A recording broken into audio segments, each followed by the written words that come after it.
বাংলাদেশ সেই ব্যর্থতা দেখতে চায় না। আমি বিশ্বাস করি যে জাতির মায়েরা তাদের সন্তানকে মানবতার জন্য, জাতির জন্য, দেশের জন্য উৎসর্গ করতে উৎসাহ যোগায়, সে জাতি কোনোদিন ব্যর্থ হতে পারে না।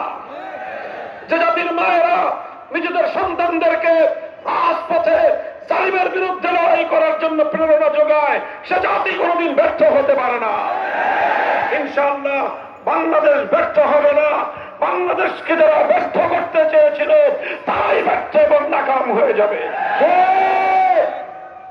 সংগ্রামী সাথী ও বন্ধুগণ, তবে অতীতে তিক্ত অভিজ্ঞতা স্মরণ করিয়ে দিতে চাই, যেন আগামী দিন আর আমাদেরকে এই ধরনের কোন তিক্ত অভিজ্ঞতার সম্মুখীন হতে না হয়।